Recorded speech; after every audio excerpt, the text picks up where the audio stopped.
Hola, mi nombre es Katia Lisbeth Silva Rodríguez y por parte de mi materia de tanatología yo les voy a hablar sobre lo que es el duelo y sus distintas etapas. Primeramente, vamos a enfocarnos en qué es la muerte. La muerte es el término de la vida a causa de la imposibilidad orgánica de sostener el proceso homeostático. Se trata del final del organismo vivo que se había creado a partir de un nacimiento. ¿Por qué les hablo primeramente de la muerte? Porque muchas veces relacionamos el duelo con una pérdida y la principal pérdida con la que lo relacionamos es la muerte. Aunque hay que decir que no es la única pérdida la que necesita un duelo. También hay otras pérdidas como pérdidas amorosas, pérdidas de objetos e incluso hasta pérdidas de algún miembro del cuerpo. ¿Qué es el duelo? El duelo es la reacción de pérdida de un ser amado o una abstracción equivalente. El término duelo viene del latín dolus, que significa dolor, y es la respuesta emotiva natural a la pérdida de alguien o de algo. Se manifiesta en el proceso de reacciones personales que siguen a una separación o a cualquier tipo de pérdida. Es lo que les mencionaba, que no solamente se habla de un duelo cuando hay una pérdida de una persona, también puede ser de alguna cosa, algún objeto o algo significativo. Hay que conocer cuáles son las conductas más habituales que tienen las personas cuando están pasando por una pérdida tan significativa. Una de ellas, como todos sabemos, es llorar. ¿Por qué? Porque nos duele, porque ya no pensamos que ya nada va a ser igual, porque sabemos que ya no volveremos a ver a esa persona. Entonces, llorar es una de las principales conductas que tiene el ser humano ante una pérdida. Otra de ellas es suspirar, buscar y llamar al ser que ya no está. Muchas de las veces las personas que no han llevado un duelo, pues todavía siguen con el pensamiento de que esa persona aún está, de que va a regresar, e incluso llegan a estar esperando a esa persona. Otra de las actitudes es querer estar solo, evitar o desear ver a alguien. ¿Por qué? Porque las personas que están sufriendo, que están pasando por un duelo de esta magnitud, se encierran en su mundo, no quieren salir, no quieren que nadie los busque, no quieren platicar con nadie. Y es una de las conductas más comunes y es normal. Otra de ellas puede ser dormir poco o dormir mucho. Muchas de las personas lo hacen, duermen todo el día ¿para qué? Para no estar pensando en eso, para no estar sufriendo. En cambio otras no duermen. Cada quien lo vive de diferente manera. Otra puede ser padecer distracciones, olvidos o falta de concentración. Por lo mismo que les menciono, por estar pensando y pensando y pensando en lo mismo, en la pérdida de alguna persona, objeto, cosa significativa. Otra puede ser soñar o tener pesadillas y no parar de hacer cosas o apatía. También muchas de las personas se quieren mantener activas, ocupadas para no estar pensando en eso. Y otras de plano no quieren hacer nada.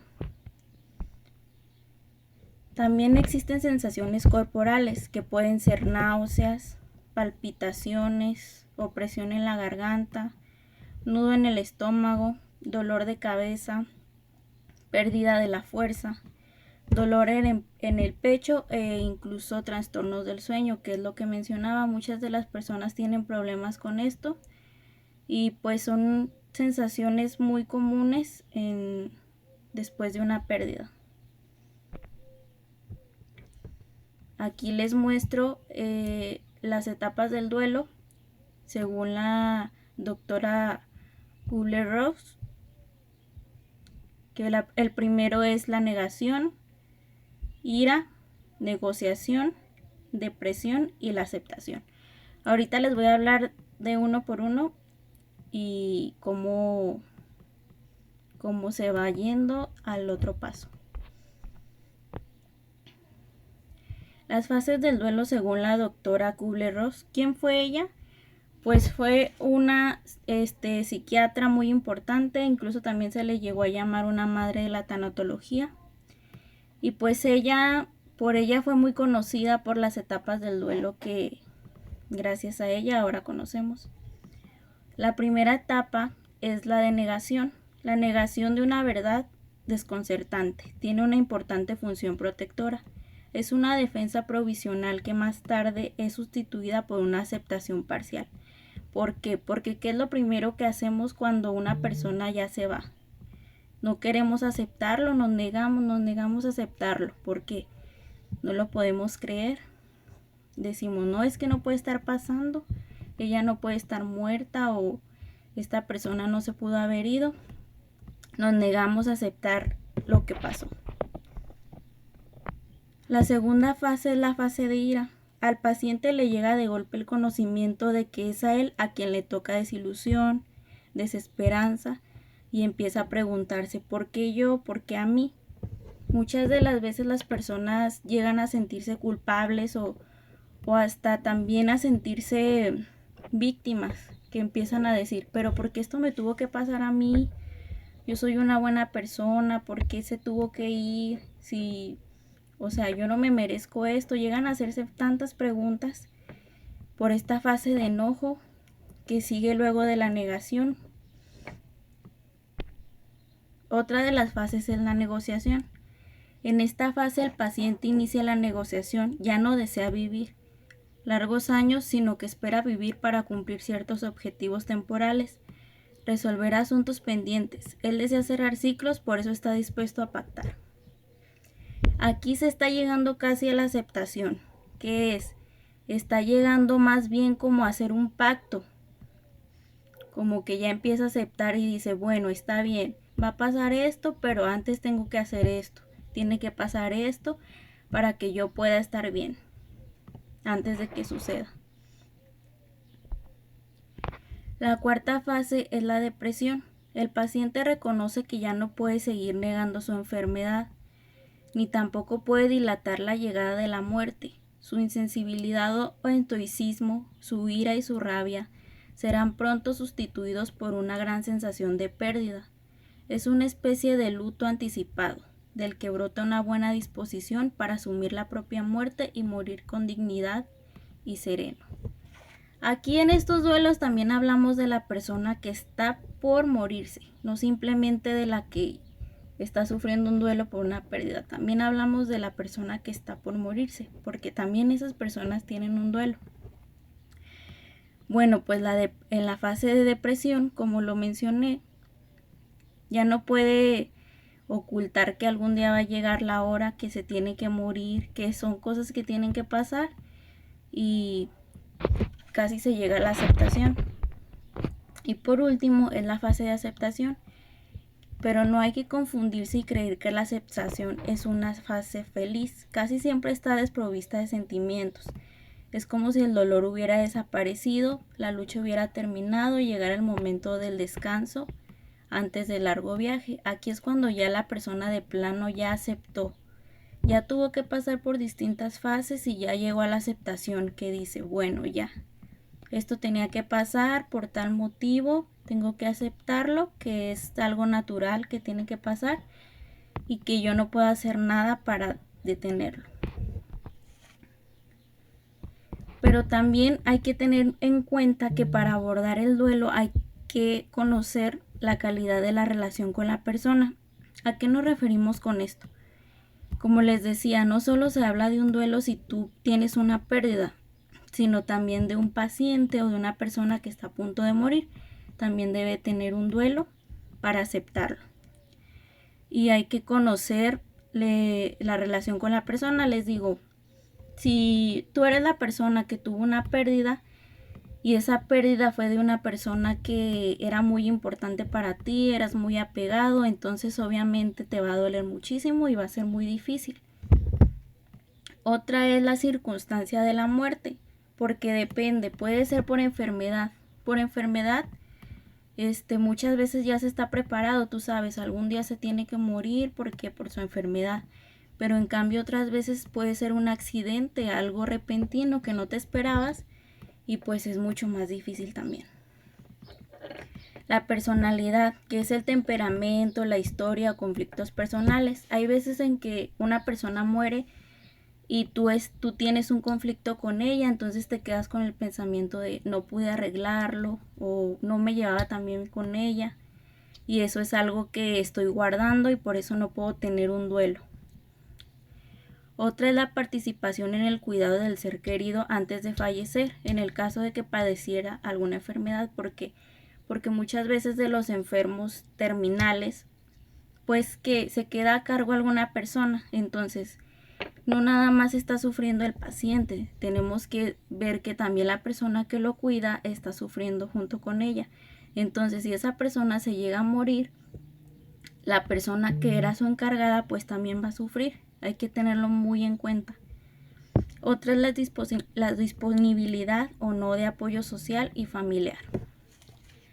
¿A esto qué se refiere? A que si la persona que se murió era, no sé, era una persona que te apoyaba mucho, o que tú sentías que era la única persona que estaba contigo y de repente ya no está, pues también va a ser muy difícil. Problemas concomitantes, dificultades económicas, otras enfermedades, asuntos inconclusos. Bueno, también muchas veces llega a presentarse que la persona que se murió, no sé, llega a tener problemas económicos o enfermedades, asuntos inconclusos que no llegan a resolverse y que te quedas tú tienes que resolverlos tú. Entonces también ya ahí es otro problema para ti y va a ser difícil. Pautas culturales del entorno, que es la aceptación o no del proceso del duelo. Edades extremas del fallecido, que puede ser una persona muy vieja o muy joven, porque cuando una persona ya está grande, obviamente muchos pensamos, pues algún día tiene que pasar esto porque pues ya está grande la edad y todo eso. Pero cuando una persona es muy joven y llega a morir, pues sí sorprende demasiado, dices, ¿por qué le pasó? Era muy joven, tenía mucha vida por delante. Entonces esas son situaciones que también uno se pone a pensar. Otra puede ser pérdidas múltiples o acumuladas, que puede ser perder varios seres queridos al mismo tiempo, como puede pasar en un accidente automovilístico, no sé, que vayan 3 familiares y que los 3 mueran. Ahí también es una situación muy difícil poder llevar un duelo de 3 personas o de incluso más. Posibilidad de pedir y obtener ayuda profesional o grupal. Eso ya depende de cada persona. Si quiere llevar su duelo, pues tiene que buscar ayuda. Esta es una frase que me gustó porque es verdad. Pensamos que aferrarse a las cosas nos hace fuertes, cuando en realidad dejar ir es lo que nos fortalece. Bueno, muchas veces las personas no logran tener un duelo. Tienen una pérdida, pasa el tiempo y creen que a lo mejor ya pasaron su duelo, pero en realidad no es así. Como por ejemplo, yo voy a platicar un caso que me sucedió. Hace 2 años falleció mi abuelo, entonces yo era muy apegada a él, pero desde que entré a la universidad, pues como que me fui separando, me fui alejando.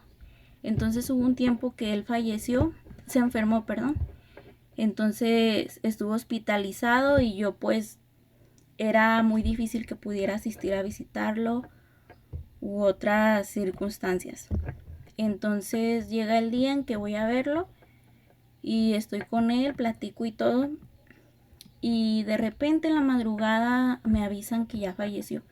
Entonces eso para mí fue muy difícil porque a pesar de que yo era una persona muy apegada con él, siento que no cerré un ciclo porque siempre preguntaba, a mí me quedó mucho que siempre preguntaba por mí y que yo no pude estar. O sea, después de ser tan apegada, hubo un tiempo que de plano me distancié y no pude estar. Y es como que algo que a mí me afectó mucho. Y al principio no le tomaba así como que, no sé, pensé que ya lo había superado, pero muchas de las veces me pongo a pensar y digo, no, es que, o sea, es algo que sigue aquí y tengo que aceptar y tengo que tener mi duelo, porque hay personas que incluso después de años no logran tenerlo, siguen sufriendo igual. Pero como dice, hay que aprender a dejar ir para estar fuertes, para ser más fuertes. Y bueno, esta fue mi presentación de el duelo y sus etapas y espero que hayan entendido y que les sirva de algo. Gracias.